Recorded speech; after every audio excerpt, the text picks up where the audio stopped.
আজকে কি রান্না করেছি চলো শেয়ার করি। রান্না করেছি এখানে কাতলা মাছ নিয়ে এসেছিলো বড় একটা, কাতলা মাছ দিয়ে আলু দিয়ে পাতলা করে ঝোল। পটলের ডগা রান্না করেছিলাম কাঁচকলা দিয়ে, সেটা একটু ছিল। আর করেছি আজকে আলু, বরবটি আর উচ্ছে ভাজা। চিংড়ি মাছ দিয়ে ঘ্যাটকোল বা ঘাটকোল বাটা করেছি এখানে, চিংড়ি মাছ দিয়ে লাউয়ের ঘন্ট, আর করেছি কলমি শাক দিয়ে আলুর তরকারি। সাথে তো ভাত আছে। আচ্ছা, তোমরা কি ভাবছো বলো তো? রোজ রোজ এত নিত্য নতুন পদ রান্না করে খাওয়ালে বুঝি মহারানী হওয়া যায়? একদমই না, ভুল ভাবছো। যদি সেটাই হতো তাহলে পৃথিবীতে সারা দিন প্রত্যেকটা সংসারের বউরা ওই সারাদিন রান্নাঘরেই থাকতো, কেবলমাত্র বাড়িতে মন পাওয়ার জন্য। যতই তুমি কাজকর্ম করো না কেন, বাড়ির বউরা কখনো সংসারে কারোর মন পেতে পারে না, বুঝেছো? তার জন্য তোমাকে তোমার মতো কাজ করে যেতে হবে। কে ভালো বললো কে না বললো সেটা তোমাকে ভাবলে চলবে না। ভাবতে হবে যে না, এটা আমার সংসার, আর সব কিছুই আমার। শ্বশুরবাড়িটা যখন আমার, স্বামী আমার, সন্তান আমার, এমনকি শ্বশুর শাশুড়িও আমার। সুতরাং তারা যেমনই হোক না কেন, স্বামী যেমনই হোক না কেন, সব কিছুকে নিয়ে তাল মিলিয়ে চলার নামই হচ্ছে জীবন। মানে জীবনটাকে এক হয় শেষ করে দিতে হবে, আর না হলে সব কিছু মানিয়ে নিয়ে সংসার করতে হবে। জীবনে প্রতিটা পদক্ষেপ আর কি চলতে হবে। তো জীবনে শেষ হয়ে যাওয়াটা তো একদম বড় কথা নয়, তাই না? লড়াই করে বেঁচে থাকতে হবে, এটা হচ্ছে আসল কথা। যাই হোক, অনেক কথা বলে ফেললাম। এই যে রান্নাবান্না করেছি তার আগে সকালের কিছুটা পর্ব তোমাদের সাথে শেয়ার করি চলো। সকালে ঘুম থেকে উঠেই আশিপাশি কাজ কমপ্লিট করে জামাকাপড় কেচে নেড়ে দিলাম।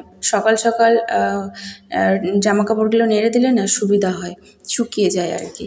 তারপরে দেখো গাছ থেকে কয়েকটা উচ্ছে তুলে নিলাম। এই উচ্ছে তো আমরা কিনে খেতেই পারি, তাই না? এটার আর এমন কী দাম, কিনে তো খাওয়াই যায়। ব্যাপারটা হচ্ছে যে ওই গাছ থেকে তুলে খেতে ভালো লাগে, যার কারণে গাছ থেকেই কয়েকটা উচ্ছে তুলে নিই। ঘরে এসে ভাবলাম না, বাসি বিছানাটা আগে তুলে নিই। ছেলে আজকে সকাল সকাল ঘুম থেকে উঠে গেছে।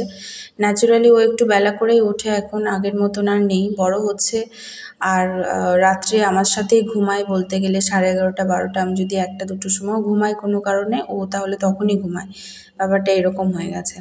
তো দিয়ে সকাল সকাল উঠে গেল, বিছানাটা তুলে নিচ্ছি। জানো তো, সংসারে তুমি যখন কাজ করবে তখন তোমার কাজটা না কেউ দেখতে পারবে না, কিন্তু যখন তুমি একটু বসবে, ফোন ঘেঁটবে, বা তুমি একটু শোবে ঘুমানোর জন্য, ঠিক তখনই সবার নজরে পড়বে, এই আর কি। যাই হোক, সবজিওয়ালার কাছ থেকে কিছু সবজি নিলাম। তারপরে এখানে সোনা উঠে গেছে বলে ওকে একটু আদর করছিলাম, ঘুম থেকে উঠেছে বলে।